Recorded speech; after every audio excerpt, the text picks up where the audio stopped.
এবার দেখুন মামা ভাগ্নে মামা পাহাড়। চলুন একটু উপরে উঠি।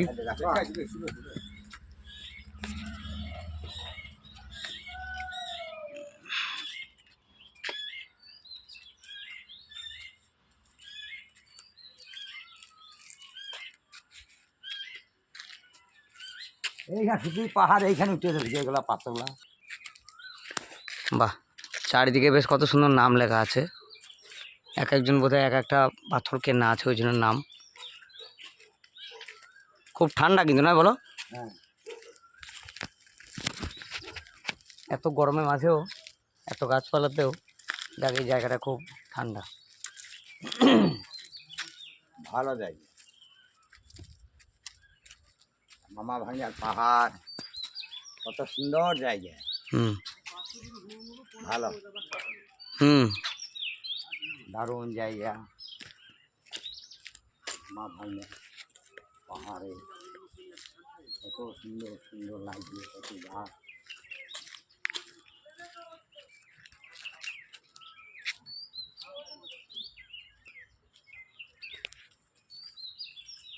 ভাটু বাবা,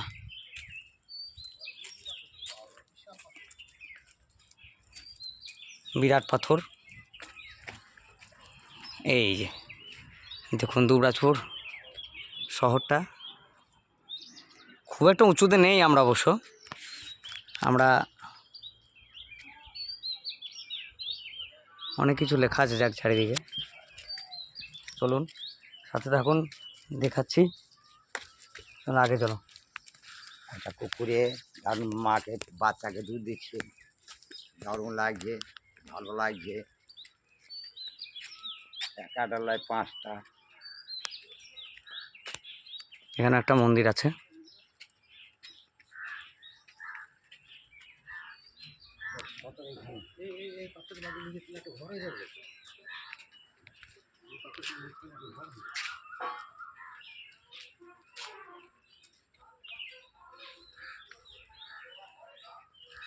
এখানে কালী মায়ের মন্দির।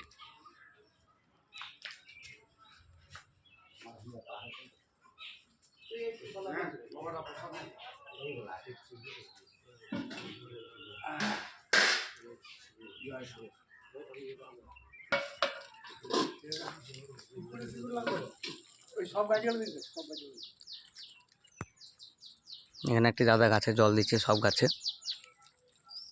আজকে 1 মাসের হয়ে গেল, কোনো বৃষ্টি নেই। কি অবস্থা!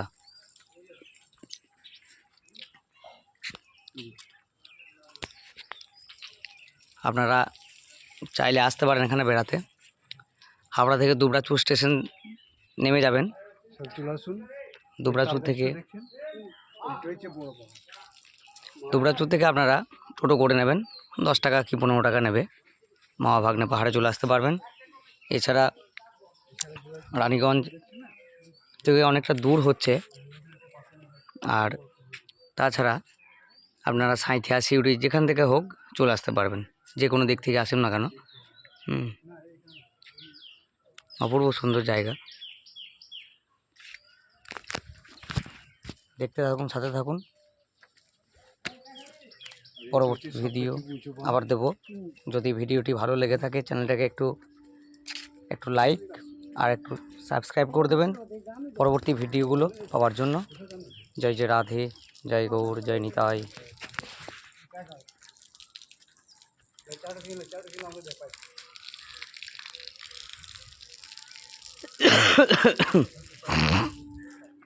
চলুন, ওখানে মহারাজ একটু চা খাওয়ার জন্য ডাকলেন, একটু চা সেবা করে নিই।